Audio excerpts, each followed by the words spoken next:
So this is going to be a trade recap on Facebook from October 21st and how I made $509 in 2 minutes like a true scalper. This was the day that Snapchat reported earnings. They gapped up huge. They gapped to a new all-time high. So the whole social sector was up. Facebook was up. Obviously, Snap was up. Pins was up. Twitter was up. So there was a lot that was in play. I ended up choosing Facebook this day because I'm most comfortable trading Facebook. I have traded this name the most prior. So a lot of times when there's a lot of names in play, I'll just kind of go back to the ones that I'm most comfortable trading because I have a feel for the personality of it and I'm comfortable with how it moves. So now just to get into the technicals, what was going on the Facebook daily chart? Remember, top-down approach. I always get the trade idea from the daily chart. And the last handful of trading days, it got pretty tight. It got close to all the moving averages coming together on the daily. And when a lot of moving averages can come together, that's sometimes the start of a bigger move. So Facebook had a nice move higher pre-market. It gapped above this pivot, this 271 pivot. So if there was anybody short from right around 271 down to 260, they were now jammed. They were underwater. And I would think they'd want to start to get out of Facebook if they're short. Also, here's this prior pivot high. So it cleared this pivot. And the next area that it's trading around, which is this prior pivot, 280.18. So I was thinking if it can get above that, maybe it kickstarts some momentum and all-time highs is not too far away. So I try to keep it simple. I see one major technical level to trade around, and that's 280.18. And then I also have pre-market highs, which is 281.61. So just to do kind of like a quick little bonus trade prior to the Facebook trade, I also traded PayPal this day.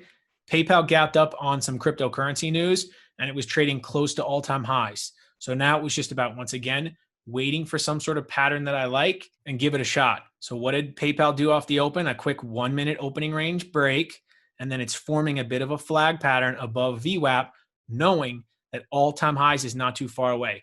But as you can see right now, it looks like a flag pattern. High day is 210.30. All-time highs is above. As we get to 210.30, I want to take the 210 call, so I'm right at the money. My mouse is over the buy button. We get right to it. I go long right there. And I got filled 10 contracts at $3.81. And now I just want to see this go quick. And I want to see this take out the half and whole dollars above. And as you can see, it didn't really go as quick as I thought it should have right there. So already I'm thinking, I don't know if this has as much momentum as I thought. But it's giving me no reason to get out. As long as this holds above 210, there's no reason to freak out. If we drop that 209, I just want to bail.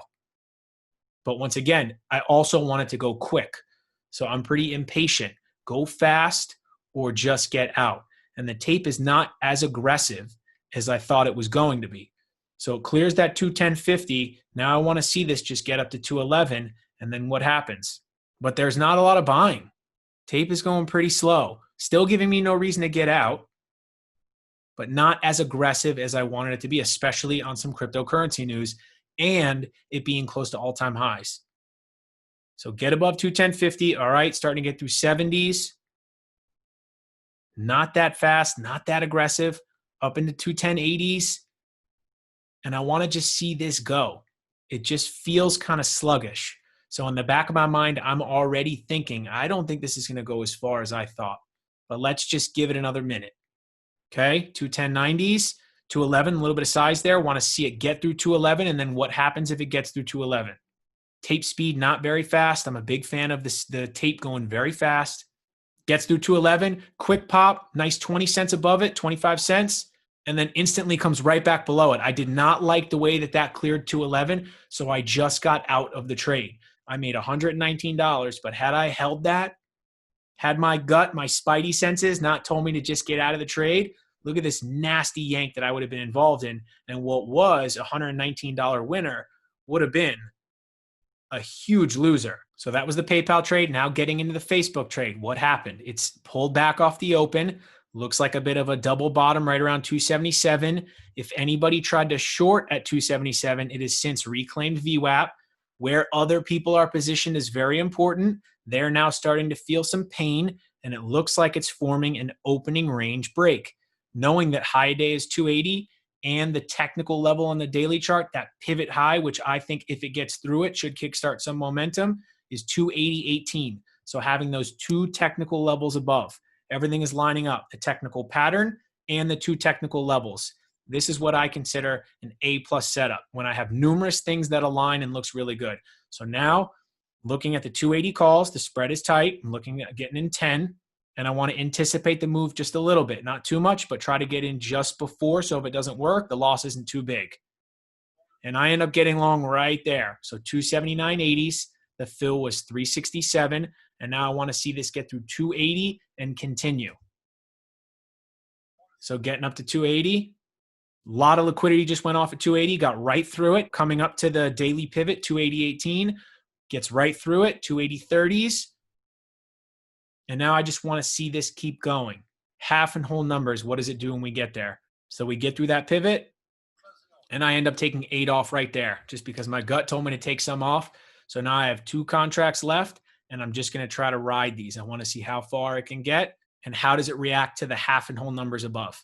Gets through 280.50. Now in my head, I'm thinking this could get to 281. And when it gets to 281, I want to start to consider taking some off. It's been a nice move. Got through 280.80s. I saw a little bit of size on the offer. Getting up to 281, tape's starting to speed up. I take one off. A little bit of an offer at 281.12. It got right through it. And now it's starting to get a little extended. Look at that 1-minute chart. 4 green candles in a row. So obviously this is not going to go up forever. So the moment that this really starts to speed up, I want to take that last piece off. But I'm in the driver's seat here. I just got majority of the move already. I only have 1 piece left.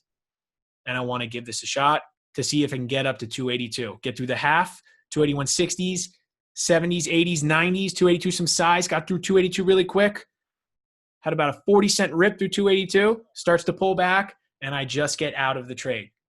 So overall, I think I did pretty good on that Facebook trade. And obviously making $509 in 2 minutes is fantastic. I think if there's anything that I could critique myself on a little bit, being that it was an A+ setup, it was an opening range break. It had 2 technical levels above, the opening range high, which was 280, and also the prior pivot high on the daily chart, which was 280.18. I should have held the 8 that I took off a little longer because everything lined up. So I should have given it just another minute, but my gut said to take some off. So I did so and still ended up getting a big piece of that move, which I'm happy about. So this goes to show a couple good examples of my trading definitely being more discretionary. There is some feel that comes with it too, and that's just my style and what works best for me. If something is not moving the way that I want it to, or the tape speed just isn't there and it feels a little iffy, I have no problem getting out knowing that I can come back and reevaluate that setup or that trade. And most importantly, if it doesn't go quick, I try my best to just get out. So that's it. That was the trade recap on Facebook with a little bit of a bonus trade on PayPal and how I saved myself from some serious pain and ended up putting together a nice day. Thanks for watching the video. Hopefully you liked it, and I'll see you later.